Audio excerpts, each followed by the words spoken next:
This tutorial will cover the creation of a pile cap footing and once analyzed, its calculation sheet and detailed drawing. I've opened the example 8 pile example, which has already defined parameters and pile layouts. Also, the job info and assigned supports has been selected. The example only uses supports 4, 5, and 6 for the pile cap job. This information can be viewed and edited by going to Edit Current Job in the Job Setup menu. Pile cap job design parameters allows for input of concrete and reinforcement parameters such as the strength of concrete, yield strength of steel, and pile cap. The user must specify minimum and maximum footing bar size to give the user flexibility to optimize the foundation design.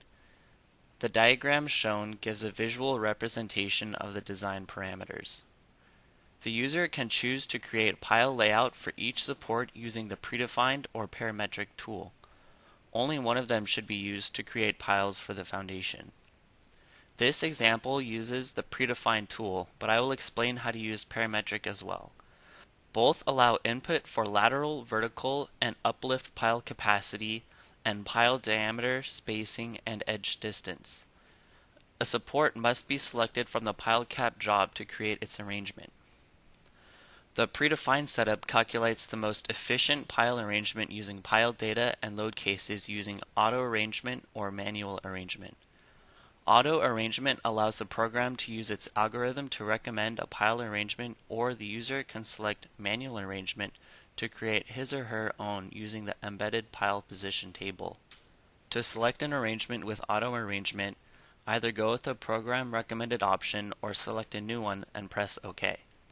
Please note that the program goes through each service load case and calculates pile reactions for all possible pile arrangements and lists only those arrangements which pass the given pile capacity check. For manual arrangement, enter pile position values relative to support position at 0, 0, and then press Select Arrangement when done or making changes. Select Show Pile Reactions to view a pile reaction table for the selected support. As discussed, the parametric pile layout option contains the same pile data input options as the predefined option. The user must select rectangular or circular pile arrangements. If rectangular is selected, then the number of rows, row spacing, number of columns, and column spacing must be inputted. If circular is selected, number of piles, number of layers, pile spacing, and use center pile option are needed instead. I will enter 4 for all values as an example. After making any changes, click Select Current Arrangement. If the message Pile Arrangement Successfully Assigned comes up, then the program has checked pile reaction against pile capacity and it has passed. If pile reaction in one or more pile is more than the pile capacity, a message will appear disallowing the user to create this arrangement and will show the critical load case. At the bottom, a table shows row or column spacing, depending on which option is selected above the table. After pile arrangement has been selected using one of these two methods, click Design to create the calculation sheet, GA drawing, detailed drawing, and output. The calculation sheet contains the design for each pile cap with detailed steps, figures, and references to code which were used for design. You can see here the pile reactions table and following reinforcement calculations.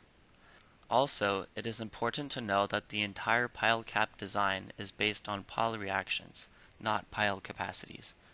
So, pile arrangement will have an effect on design calculations. The output section contains important design information for each support. Detailed drawing gives plan and elevation views for individual footings. This drawing shows support and footing dimensions and any reinforcement. It can be exported to CAD software such as MicroStation or AutoCAD using the Save Drawing As feature. Thank you for watching this tutorial.